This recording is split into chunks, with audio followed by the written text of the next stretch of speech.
po sa inyo lahat. Narito ang latest sa daigdig ng sports. Maaari pong pansamantalang i-ban ng Games and Amusement Board o GAB sa pagbubuksing si Manny Pacquiao. Sa panayam ng Sports Radio, inamin ni GAB Commissioner Attorney Akil Tamano na pinag-aaralan na nila ang posibleng maging desisyon. Kaugnay ng pagkatalo po ng fallen Pinoy heroes sa batas ng World Professional Boxing na ina-adapt rin ng GAB, bawal po kasing pumanik ng ring sa loob ng 6 na buwan ng sinumang fighter na dumanas ng matinding knockout loss. Ang kaparehong ruling ay ginamit rin ho ng patulugin ni Pacquiao sina Ricky Hatton, Eric Morales at Antonio Margarito at Oscar De La Hoya. Kasunod ito muling pinakaiusapan naman ni Mami Junicia ang kanyang anak na magretiro na sa pagbubuksing. May report si Robert Belen. Maaaring pansamantalang i-ban ng Games and Amusement Board o GAB sa pagboboxing si Manny Pacquiao. Sa panayam ng Sports Radio, inamin ni GAB Commissioner Attorney Akil Tamano na pinag-aaralan nilang ang posibleng maging desisyon kaugnay ng pagkatalo ng fallen Pinoy hero. Sa batas ng World Professional Boxing na inadapt rin ng GAB, bawal pumanhik ng ring sa loob ng 6 na buwan ang sinumang fighter na dumanas ng matinding knockout loss. Ang kaparehong ruling ay ginamit rin ng patulugin ni Pacquiao sina Ricky Hatton, Eric Morales at maging si Antonio Margarito. Yung sinasabi natin na may ban na 6 months, I think dapat talaga i-impose yan. Theoretically, talagang i-impose yan whether or not you're a congressman, if you're a Filipino boxer and you're licensed by the Games and Amusement Board, theoretically you should. Susundin naman talaga yan, magpapahinga naman talaga si Manny. Sinabi rin niya, magpapahinga siya bagong kanyang next fight. So I think hindi tayo magkakaproblema dyan. Kasunod nito, muling pinakausapan naman ni Mami Junicia ang kanyang anak na magretiro na sa pagboboxing. Sa panayam ng PTV Sports, sinabi ni Mami Junicia na bibigyan niya ng heart-to-heart talk ang sarangani congressman pagbalik dito sa bansa ngayong linggo. Ayaw na, pati ate niya, pati ako, ayaw ko na. Stop na, tuminto na siya.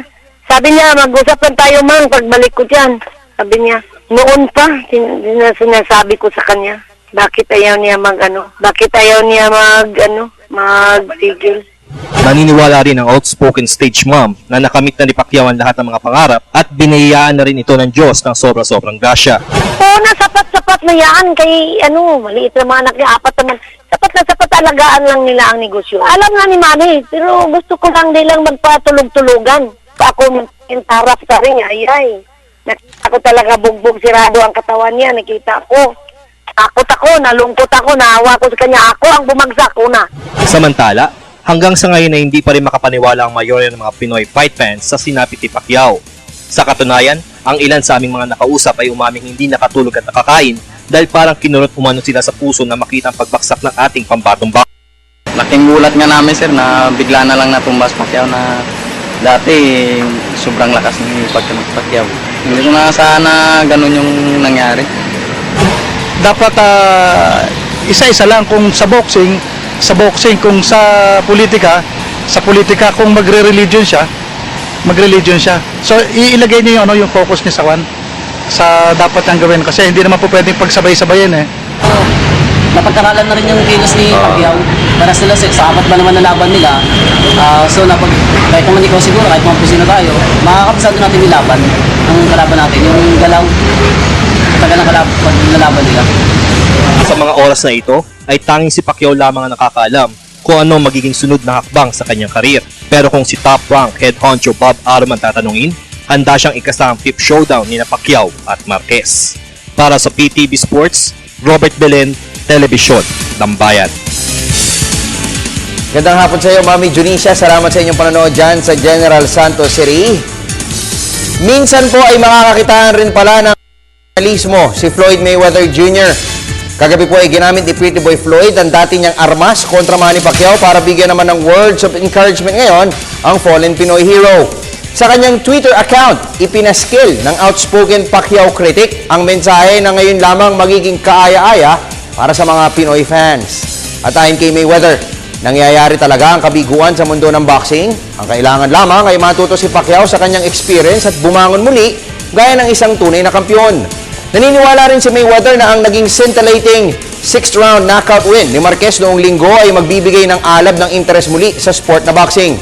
At gaya ng payo ng marami, tahasang sinabi ni Mayweather na sana lamang matutuhan ni Pacquiao na bigyan ng prioridad muli ang paghahanda sa bawat laban. Samantala, kung naging lovable naman po ngayon sa mga Pinoy fans si Pretty Boy Floyd, kinasusuklaman naman ang pop music prince na si Justin Bieber. Partikular po na tinutugsisa rito ng mga Pacquiao fans ay ang immature na pag-post ni Bieber ng edited pictures ng nakalupasay na Pinoy fighter sa photo-sharing network na Instagram.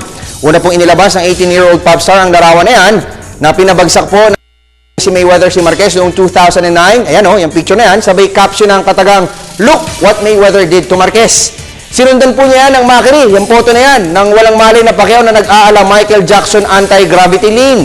Hindi pa ho nagkontento. Nag-post ulit ng Photoshop picture ng kaparehong nakahiga na Pacquiao na animoy ginigising naman ni Simba, ang batang leon sa Disney animation na, ayun si Simba na ginigising po ang natutulog na Pacquiao. Dahil dito, maging ang ilang mga politiko, artista at basketball players ay naglabas na ho ng galit laban sa baby babading-bading singer.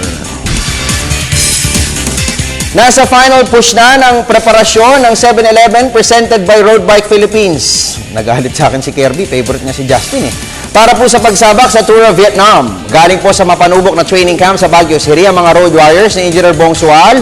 At simula po noong isang linggo sa bulubunduking bahagi po ng Tagaytay, Batangas at Cavite naman ho nagkakandak ng ensayo ang 7-man Vietnam Bounty. May report si Cristabel De Leon.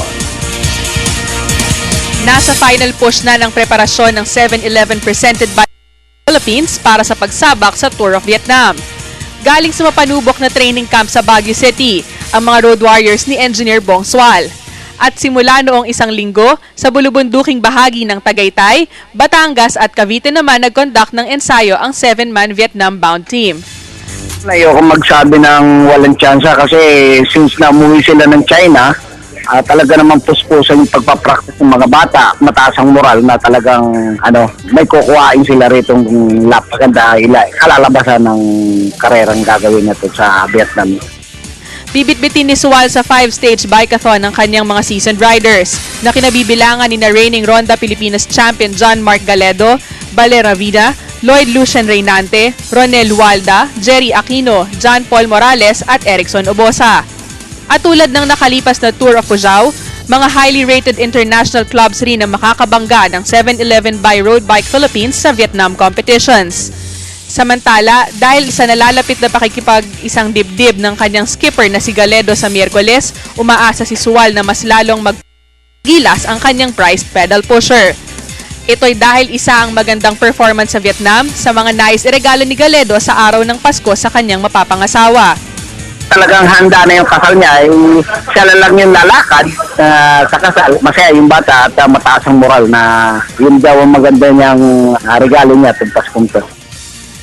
Ang Vietnam Race ay bahagi rin ng paghahanda ng 7-Eleven presented by Road Bike Philippines para sa kanilang asam na masungkit ang elusive team championships ng Ronda Pilipinas Cycling Spectacle sa susunod na buwan.